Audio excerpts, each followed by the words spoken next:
Bonjour ou bonsoir, quel que soit le moment où vous êtes en train de visionner cette vidéo. Alors, cette vidéo est, comme je vous le disais, entre-temps sur la plateforme. La première d'une série de vidéos qui concerne la formation géomatique, donc une formation gratuite en ligne sur la plateforme Telegram. Alors, pour information, je suis Nimdo Abouké, le fondateur de l'association Les Géographes, spécialiste en cycle de télédétection et chercheur en sciences météorologiques et climatologiques. Alors, nous allons échanger et apprendre ensemble tout au long de cette série de vidéos ce que c'est que la géomatique et pouvoir à la fin être capable de réaliser des cartes et de faire des documents utiles à l'aide de décisions. Alors, pour la petite histoire, il faut commencer sa journée par un sourire. Et cette formation en géomatique s'inscrit donc dans le cadre de notre association géographe. Donc, le but premier, c'est de promouvoir la géographie. Plus spécifiquement, on voudrait en fait initier les géographes principalement et aussi toute personne passionnée de la cartographie au métier de géomatique ou à la science cartographique. Alors, l'idée est venue à partir d'un concept de café, parce qu'on se retrouvait souvent pour prendre une tasse de café dans un restaurant avec des amis pour discuter d'éthique. Et alors moi je me suis dit pourquoi ne pas faire un truc comme ça dans le domaine de la géomatique. Donc je vous exhorte lorsque vous suivez ces vidéos d'avoir une tasse de café juste à côté pour booster, donc comme la caféine qui booste le cerveau et le corps, afin de booster votre créativité.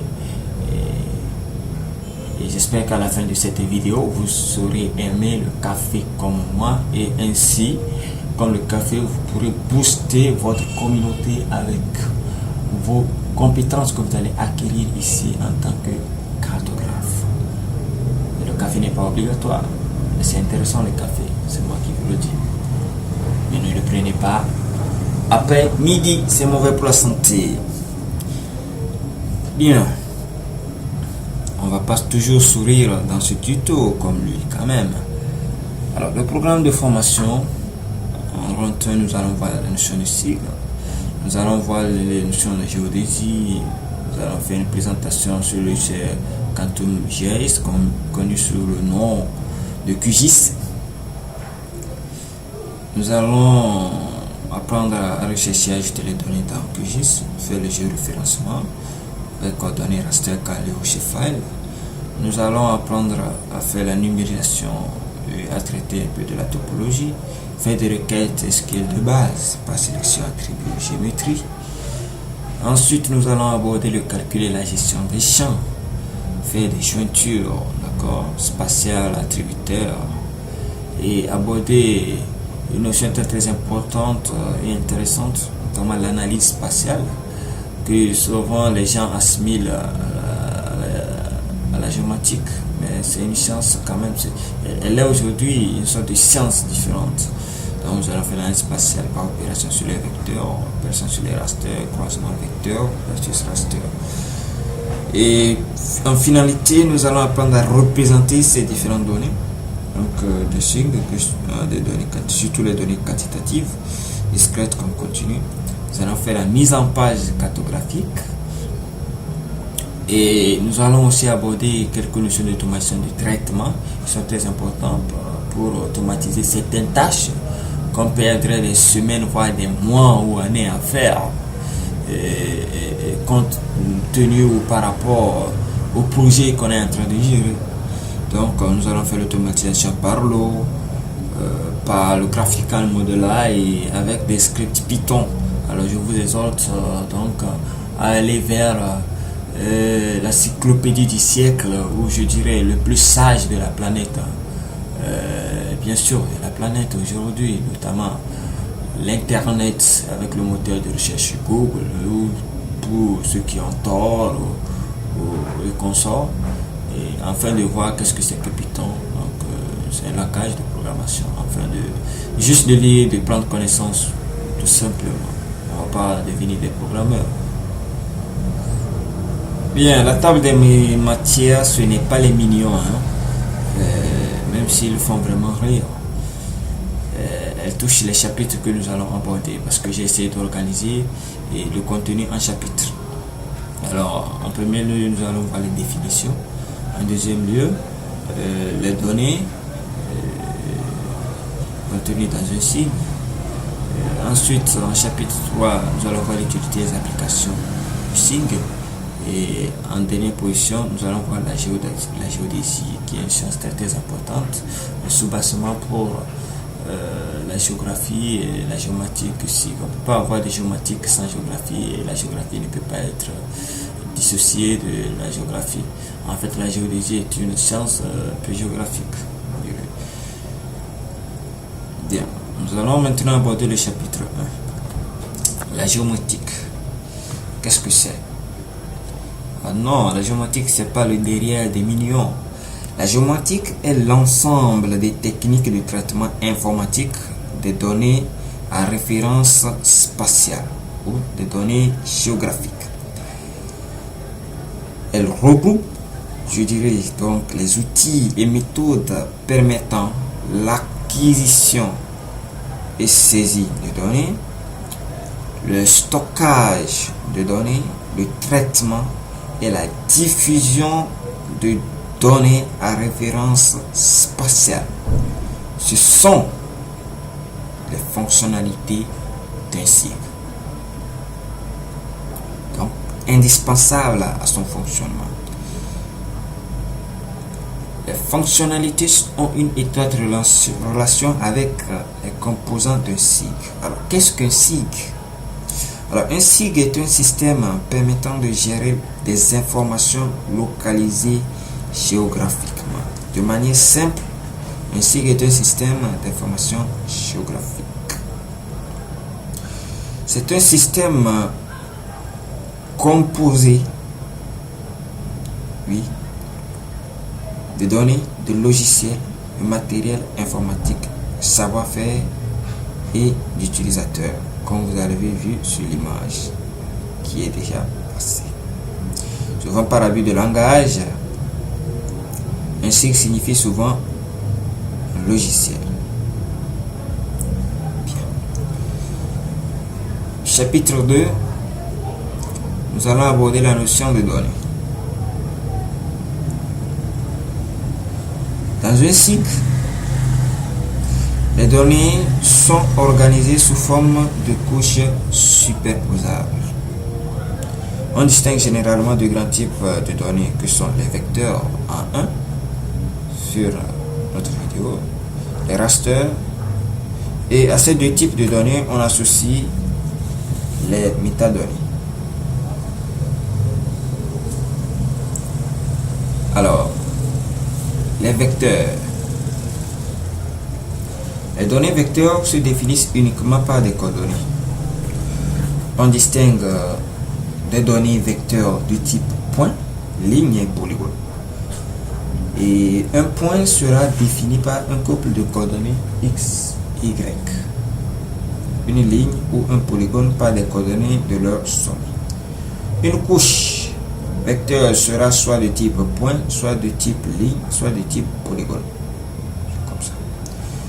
Les données vecteurs sont généralement moins volumineuses que les données raster. Comme exemple de données de format plutôt vecteur, on a le format SVJ, le format AI et le format SHIP.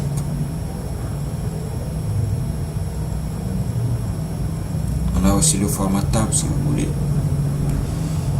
À chaque géométrie donc ses attributs. On distingue deux composantes dans les données utilisées dans un cycle. La composante spatiale et la composante attributaire. La composante spatiale est constituée de la localisation et la géométrie d'un objet, donc de ses coordonnées. La composante attributaire est constituée des données qui y sont associées. Par exemple, la composante spatiale d'une commune sera le polygone représentant cette commune et sa composante attributaire sera son nom, son code, sa population, etc. Les données raster.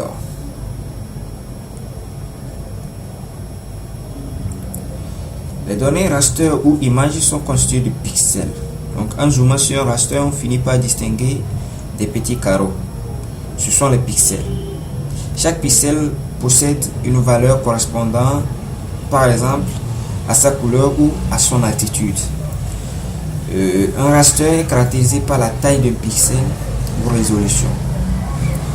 Comme exemple de données raster, on a les cartes IGN, les cartes de cadastre scanning, les photographies aériennes, les images satellites. Il y en a plein. Alors, pour quelques exemples de format raster, on a le format JPG, le format TIFF, le format PNG, etc. Alors, les métadonnées. En 3. À la question de savoir quelles sont les utilisations que l'on peut faire d'une donnée, il est indispensable de posséder des informations sur la manière dont a été fabriquée cette donnée, sa date, ses limites éventuelles d'utilisation, etc. Alors, ces informations sur la donnée constituent ce qu'on appelle les métadonnées. Donc, les métadonnées sont les données sur les données, ou les données des données, si on peut se permettre cette tautologie. Elles peuvent se présenter sous diverses formes. Eh bien, un simple fichier texte ou un fichier PDF. D'accord? Alors, pour illustrer cela, déjà, la plupart d'entre vous ont déjà installé des logiciels. Et lorsque vous téléchargez un logiciel, vous voulez l'installer, vous allez remarquer qu'il y a souvent un fichier test appelé rythme. Et lorsque vous ouvrez ce fichier test, vous avez toutes les informations concernant votre logiciel. Souvent, les informations pour craquer le logiciel ou la licence est contenue dedans. Ça, c'est la métadonnée qui accompagne votre logiciel. Il existe aujourd'hui, je vous assure, des normes régissant la manière dont sont construites ces métadonnées. Car ceci permet de construire des catalogues de métadonnées et facilite l'échange de données entre les organismes, les sociétés ou entre spécialistes du cycle. Alors, nous allons un peu détailler les formats de données. Nous allons commencer par les formats vecteurs. Shape, ici. Alors, le format shapefile, connu sous le nom de SHP, est le standard.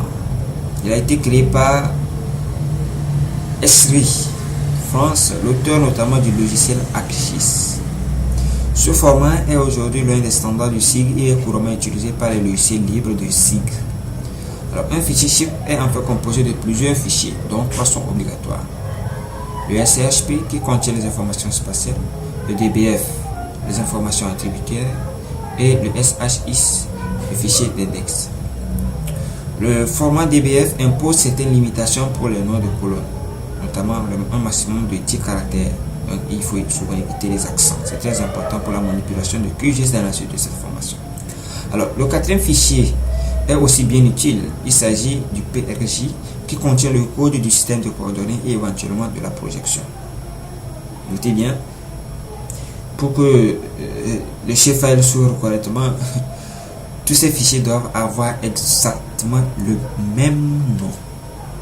QGIS peut ouvrir et éditer donc le fichier PGF et les fichiers SHP, pardon. Et maintenant, le format raster. Le format raster, notamment le GeoTIFF.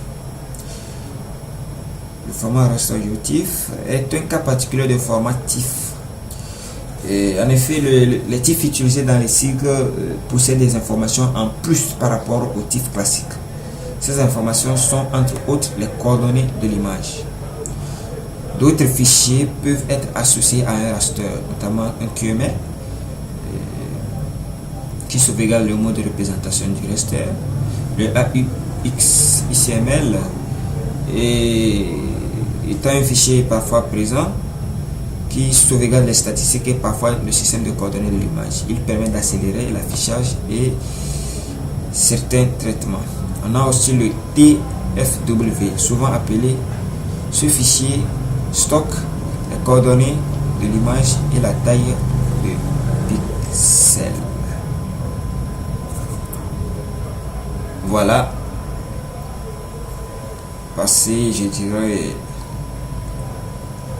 les 2 premiers chapitres de notre tutoriel.